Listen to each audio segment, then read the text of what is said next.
Greetings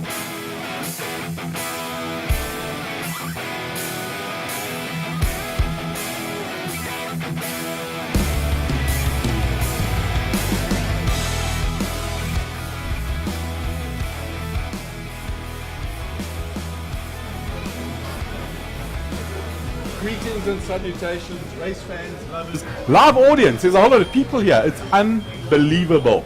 Gary, how's it? I want to say... Ted, this is a mur of an occasion. Ted Barbier, guys. Ted Barbier. Ted Barbier. Good to be here again. Finisher. And the only reason you know that why he's here...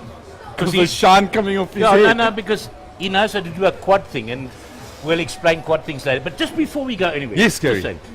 I need to say thank you. Why, Gary? What the fuck is going on? Oh, shit. Ding-a-ling! $500 in the cookie jar. Gary, why do you want to say thank you? Because you've managed to get me to 60. Gary, but you're 68. No, I'm talking about show 60. Oh, this is number 60 of Waved Yellow. Thank you, thank Gary. I've got to thank you for putting up with my cuck. And this is a momentous occasion because it's 60 and 1. The first time Nasser Al Attiyah has won the Dakar. Unbelievable. In a Toyota? In a South African built, a Joburg built Toyota Gazoo Racing South Africa Hilux Bakkie. Can you have to believe a Bakkie can be the fastest truck in the world. But besides that... It's unbelievable. So just firstly, Gary. Yeah. I want to say to Glyn, to the whole team, to every single person, to that mad Arab, to Janil, to everybody on that squad, to Mom, Michelle, well done. It is a momentous occasion. Gary, this ranks right up there with Toyota winning Le Mans. It is. It's in the top echelons of this game. And it's awesome to be here. Gary, can today. we drink a beer to this Toyota victory? Yeah, why not? Where's yours? I haven't got one. You haven't got one? Where's our catering department? All right, we'll have to share this one. No. Okay. I want my own. No, I don't want that. No, that's not beer. Okay, he's throwing a tantrum. It's we'll leave him Castle. alone. If beer is Castle. If it's not Castle, it's not beer. But Gary, to win a Mini, to beat Mini in their own backyard, to do this stuff in... I got the murrin the other day when somebody said he was bored on this thing and it wasn't a proper Dakar and all the rest of it. That's the biggest load of cuck I've ever heard in my entire life.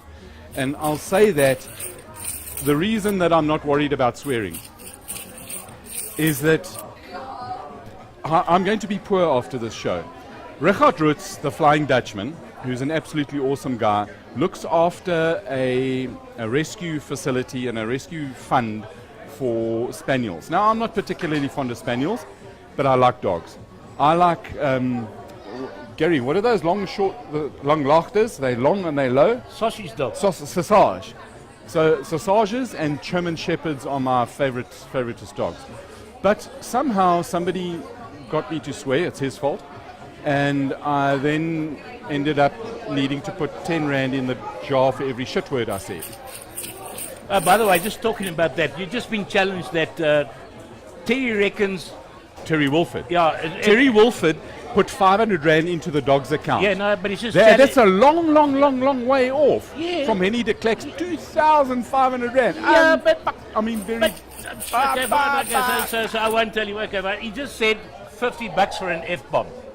Fuck that. Bingo! It goes up again. I'm sorry. But guys... If you guys are offended, it's actually very easy. Being offended is an emotion that you have to deal with. And it is so simple. Sit down, put your hand in your pocket, reach down deep, take out a spoon of cement, and throw it down your neck and harden the fuck up.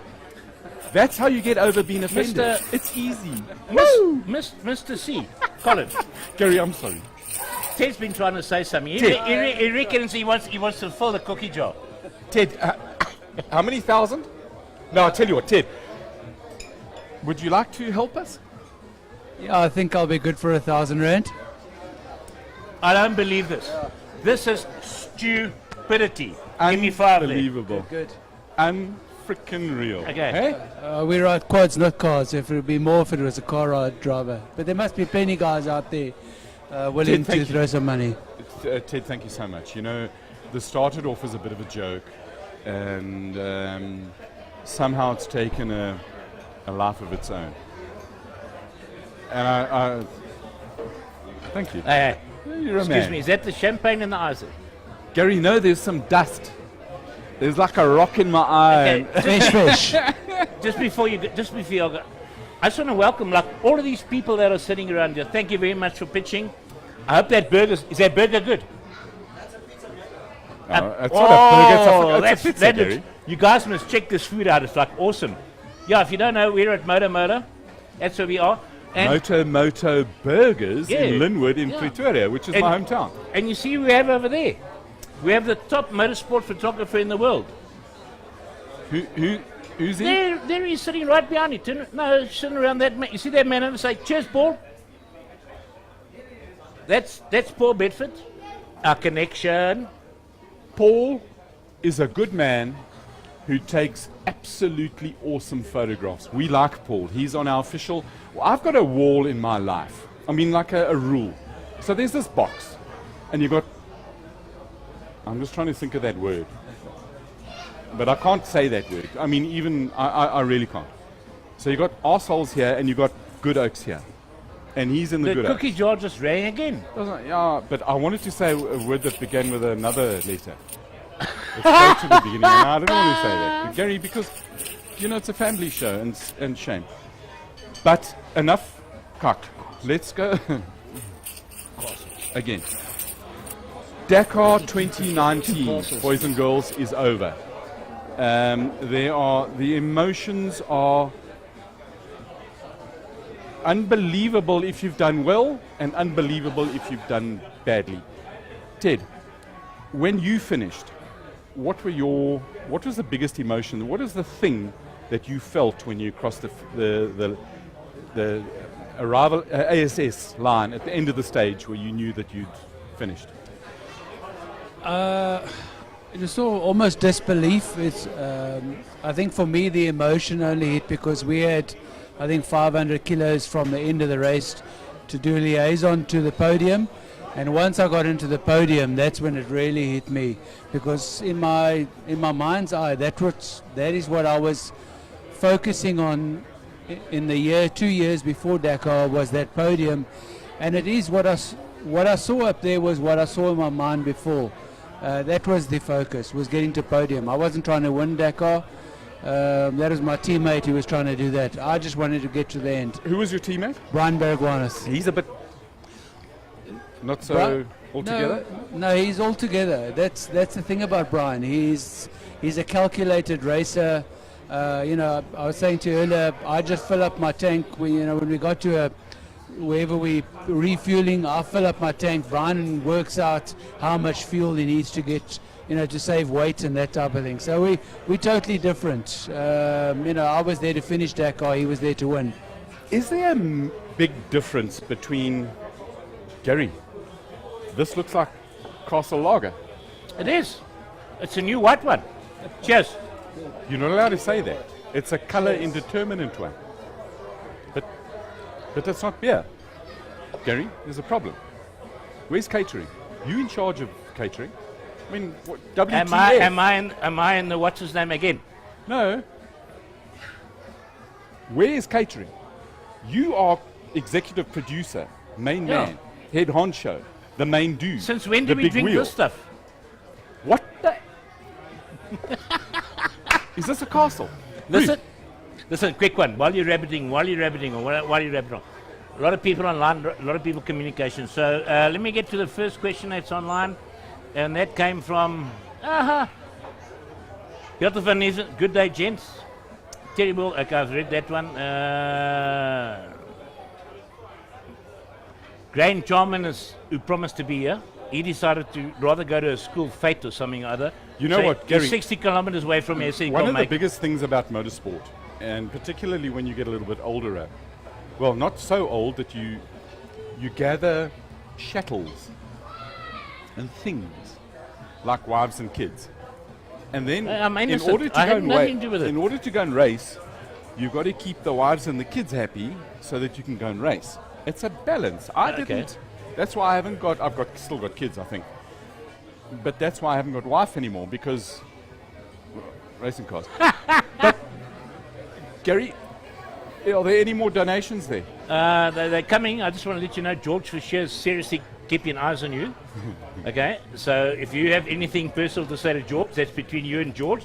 George, I'm not getting involved in this, eh? George, and then, you know, Gary, there's a wonderful story about George Fisher and a Sierra XR8. That was one of his cars. keep it short, eh? And an AA prize giving.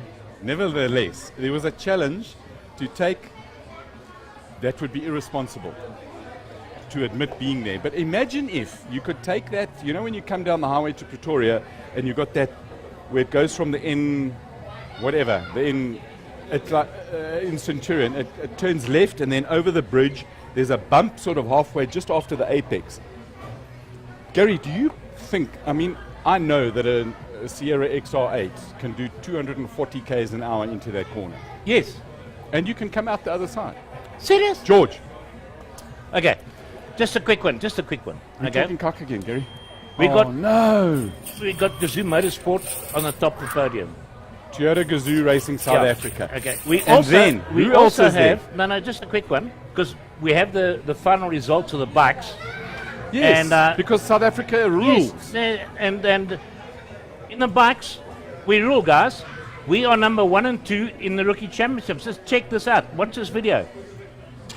Okay. So we got Ross Bront. Yeah. Okay. He's from Botswana, but we claim him as South African. All right. Isn't it amazing how we claim, Okay. when the Oaks do Yeah. well, we claim them if they... He- We're not leaving you out there. You're more than welcome. If you feel like a chirp and all of that, Do just... you know Ross at all? Yeah, Ross is a hell of a nice guy. and Now, what do you but think clearly about can his drive. achievement, rookie 1 for the? It's awesome. And Ross is just going to get faster. You know, it's his first race really at this level. He's going to get faster and faster. That guy is super quick.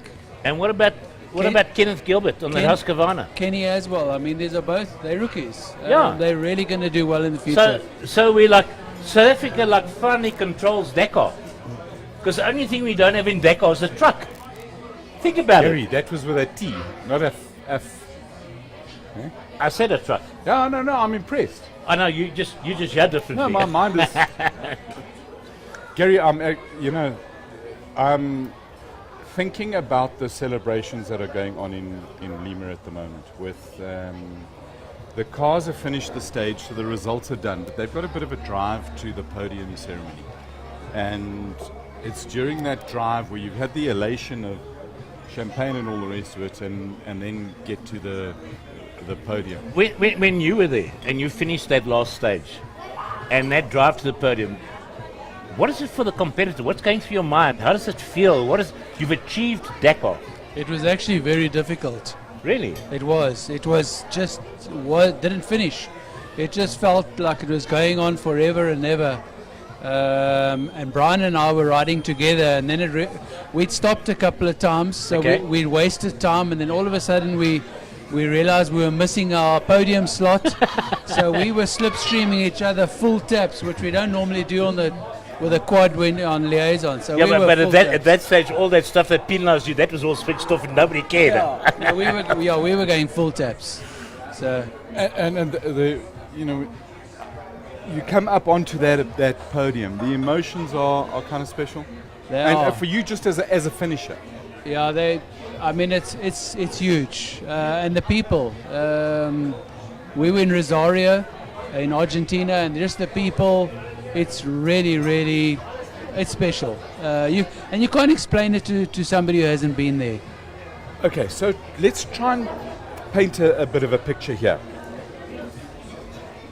Dakar's it's a race over a long period of time. There's special stages, there's liaisons, What is in your mind, the thing that gets you A to the end and B gets you to the end quickly? Obviously, fitness is extremely important, but mentally, I think is important. You know, it's. I like your English. Yeah, Maths is good, but English is also cool. It's really, it's crucial. You know, at one stage I remember not going into a bitch session, but just sort of complaining to Frank, our team manager, something about the mechanic. You know, I thought he hadn't done something, and I had to catch myself, because as soon as you start looking for external excuses, this is not going right, you're on the wrong path. And I really believe you need to be focused in just keeping positive, and it's not that rah positive. It's just being positive, that you don't focus on anything that can go wrong. Positive that you can do it, as opposed to clap hands and you know, sing kumbaya. my bike gave me a lot of hassles. I was getting air into the fuel line, and I didn't realize that. I only found that out after Dakar. So I was losing so much time every day, getting further and back in the field every day. But I couldn't focus on that. I had to focus on getting to the podium. And it didn't matter. I mean, I took the bike for a spin out a year later, and it frustrated me so much I nearly set the thing alight. But in Dakar, I was fine with it. That's a mega admission that you finished Dakar, and it takes a year before you take the bike out again. Yeah, it was. Look, I think it was even longer than a year. I haven't raced again. I'm going to race again. Would you really want to do Dakar again? I do. What are the 3 things that you need to focus on if you want to go and do it? I think for me, the 3 things are money, and money. It's always that. The fitness is easy. I mean, once you've set the goal, it's easy to go and train. It's easy to do all that stuff. It's just the financial part. And and I don't mean this in an insulting way, but at your level of wanting to run reasonably quickly, reliably, and get to the end with a good level of equipment, what's the sort of budget that you need? You're looking at 1.5 million for a quad bike rider. 1.5 million rand to go and do Dakar. Well, let me tell you, Gary, these cars, there were some people that spent a lot of more than 1.5 million. Just let's go back to results of the day today in the cars, and I just want to talk about cars. Carlos Sainz absolutely pinned it, and the cool thing that they did with the cars is they turned them around so that the starting order, normally they started the day with the previous day's finish order, was the way that the cars went off. Today, of course, being Dakar, they've got to try and mix things up a little bit. And what they did then was that they turned the finishing order around so that the guy in last position went first and the guy in first position went last, which meant that Nasser Al-Attiyah was right at the end. But he was the last of the Toyota Gazoo racing trucks. So, Gary, what do you think that Toyota do? They tell Janelle, they strap some deck chairs. Yeah, so they the back of his step car. a couple. But while you're doing about, we actually have the leaderboard from yesterday, so I'm going to get that up on the screen. But yes, so they went out with these 2 deck chairs. They actually looked like deck lounges more than deck chairs to me. Well, Toyota do things in style, eh? And now that they are Le Mans winners and Dakar winners. And I said they're like going to go through the start line and park on the left, and you said the right, and then eventually agreed they're just going to stop in the middle. They parked. Finished. In the sand. And they sat there for 51 minutes. Why 51 minutes? Because NASA started 51 minutes behind Janelle. As a last Gary, car I'm impressed. On the stage. Kids, do you see how maths is important to her? Because it's math, it's numbers. Yes. Maths, science, But carbon fiber, unobtainium, silicon, and your favorite, duct tape. How do you know that duct tape's my favorite? I can't say it on a family show because then I have to fill the jar. Gary, I have many favorites. Amongst them are fast cars. So the interesting, or there was a little bit of a chess game, because Janelle he had to wait 50 something odd minutes, but the gap was also 50 something odd minutes to the getting him out of the top 10. Correct. So NASA had to actually bolt a little bit. Yeah. But very often people will say when they're driving that if you're not pinning it and you're not focused, you lose concentration and you make mistakes. You found that, Ted? It is. You find a lot of us, they end up having accidents in that when they're not focused. I mean, that's why there's even accidents in the liaisons. There's one today, one of Terrence's cars. I don't know what happened there, but quite often it's just because you're not focused. And guys fall asleep and, when you haven't had sleep for quite a while, which I don't think the Toyota guys had serious problems with that. But for the guys at the back of the field, it's definitely a problem. It's a hard race. So the other thing, Gary, there are a couple of notables. Oh, by the way, it's Matthew Balmill's birthday today. So he's a Dakar winner and a happy birthday boy. Can you imagine that podium ceremony? You think they'll sing happy birthday to him? Let me just tell you, it's always been traditional that Mr. Toyota, from the main man from Toyota, he's got a little jet, and it's been... You mean Mr. Toyota? Mr. Toyota, yeah. The jet has been on standby for many years. Do you think he's going to be on the podium tonight? I asked a few people. And? I didn't get a definitive answer. And at the moment, all comms are scrambled because this is in the world of Toyota Motorsport, Toyota International, Japan, Toyota Europe, Toyota South Africa. This is mega, but actually, from a South African motorsport point of view, guys, be proud. We've had a Toyota designed, built, and run vehicle on the pole. You talk about that. I mean, on the podium. Just correct me if I'm not wrong, Gary. In the top 10 finishers today, there are 5 Toyotas. South African built Toyota. On the stage, yeah. Yeah. I think that's awesome. And overall, I think the count that I got to, and Gary, I might have missed one or two, but I got to 39 South African built vehicles. In Dakar. On Dakar this year, which is I just want to say a couple of things. To Toby Price, who wins on the bikes, freaking awesome. Did you see his wrist when he started? His wrist, he bashed his wrist and got damaged just before the race. He actually broke it before the start of Dakar. Yeah, in Dubai. Yeah. And absolutely. So he wins. Of course, it's the 18th win of KTM. Honda, when are you going to get your shit together? Chickening, there goes the cookie jar. Sam Sunderland finishes 7th.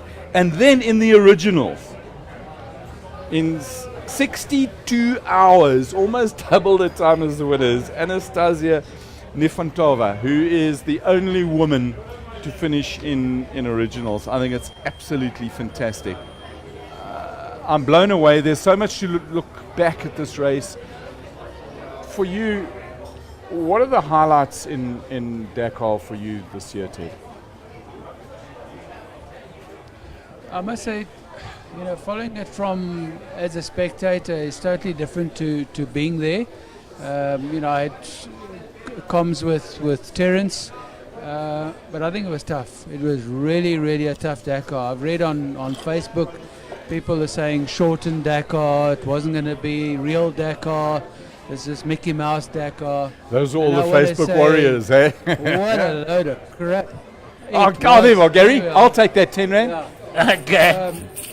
It was really, really tough.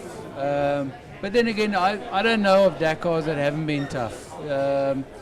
It just gets tougher and tougher. Yeah. Yeah. And the thing is that if you don't think that Dakar's tough, you're just not going fast enough. I think so. Well, there's two sides there. If you look at myself and my teammate Brian Baragwanath, who was finishing a lot early afternoon, and I was coming in close to midnight, which is more difficult. It's But at different levels, and I don't mean this in a different skill levels or ability levels. Yeah. He had the ability to pin it, and there's a level of effort, both physical and mental. And he might be operating at, say, 90% of his level. Correct. You operating at 90% of your level. Correct. But the output that you have at that input percentage Yeah. is a little bit slower. Yeah. But that's reality. That's Yeah. why, Gary, some people in racing here will never make it to Formula One from South Africa. But some will. Talking of progression, Yes. great news. Another South African. Yeah. Gary, Well, you've been following. You've on I top think- of the story. I think Dakar's got enough. You're all going to see the highlight package on DSTV a bit later, which is my most unfavorite program. But good luck to you. Yes, the world does move on, and probably for me, besides Toyota Gazoo South Africa winning Dakar and two boys in the podium, we have a young South African 19 years old. who's probably going to be one of the youngest drivers who's just secured Was a this- DTM. Gary, was that the cue for our production people to roll the pictures? Yeah, we've actually got a picture of it. So if the guy, okay, this is Sheldon van der Linde. He's just made the announcement. It's official. He is now the youngest official DTM driver. He's part of 6 drivers of the BMW genre. And I will promise you one thing. Next week, Wednesday, we'll be doing an exclusive interview with Sheldon. There is a lot of interviews upline, but we are going to do a Wave Jello interview with Sheldon van der Linde Yeah, next week, as only we Wednesday. can. I wanted So to say tune that in. Gary, some of his teammates, Philip Eng, Joel Eriksson, Timo Glock, Bruno Spengler, and Marco Wittmann. He's. You look at those names. He's playing with the big boys. And you know what? Jeff Goddard always used to say, if you want to run with the big dogs, you've got to Yeah. lift the back leg high. That is so true. And this kid can. He can drive. If you're wondering where we are, this is a live broadcast. There are, I'll tell you what, Gary, there must be at least 1,000 people here. It's really nice to be at a venue. The guys there's hamburgers, there's people just drinking cool drinks. I'm supposed to be drinking a castle. This doesn't look like a castle. Gary, I'm going to fire our production department. But it is great to be out and about and in amongst the people and pressing the flesh and stuff like that. So Gary, I'm kind of speechless, lost for words in some way. Well- we've got to the end of Dakar. Toyota Gazoo Racing South Africa did it. They won. Congratulations, guys, the whole team. I mean, Just a quick one.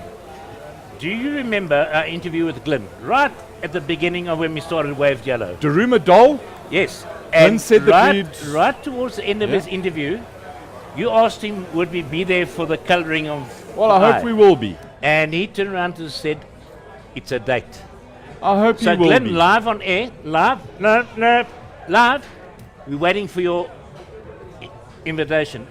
Gary, And, I think there are so many emotions that have just gone out. The tension has disappeared. And now the shit starts with the media, with the rest of the company. And Gary, what is the swear jar up to? 550 rand. Anybody got a job for Colin to wash some dishes so he can earn the 550? They charging me $50 an F-bomb. Fuck that. Well, Colin. I need somebody I can't afford that. I need somebody to Okay, sponsor me. fine. I'll tell you what. No, you know what? I'll get somebody's cap. Guys. And we'll run around, see if we can collect $5. I think we will. But Gary, I actually think that we've spent some good time. I think people need to. It's Friday night. It's No, it's Thursday night. It's Thursday night. Tomorrow's Friday night. it's Thursday night, as you now know. For Yeah. those of you who are paying attention, I'm so glad that you picked me up on that because I never would have known, Gary. Otherwise, I would have got lost. Yeah. Because I would have thought that tomorrow's Saturday, But tomorrow's not tomorrow because the day after Thursday is Friday. Pick a day. But just before you go, for those who want to know, we have an exclusive interview with Calvin van der Linde coming up tomorrow night. Calvin tomorrow. Calvin tomorrow night. Audi driver. Audi Factory driver. Audi driver. He's going to give us all the insight to what's happening in his racing season going forward, because he leaves on Monday off to Daytona to go and race Rolex 24. Then straight after that, off to Australia to go and race the Bathurst 12-hour. Oh, it's an Hectic awesome race. weekend coming up for him. One So day I we want to got go him. We there. got him on tomorrow night. We'll be live at 4 o'clock tomorrow afternoon. And to Ted Barbier, Squire. Thank you for two things. Thank Ted. you for keeping an eye on what we do and keeping us correct and parade, if I may say that. And number two, coming all the way and joining us. Really appreciate it. Thank you. Ted, thanks a lot for your honesty, your insights. Absolutely magic. We could spend the rest of the night here, but that would interfere with some beer time for you. And we respect your beer drinking time. And on this note, Gary, from Cheers, episode everybody. 60, Bastard Guy, See you tomorrow. from episode 60 1600. of Waved Yellow, thank you for watching. Cheers.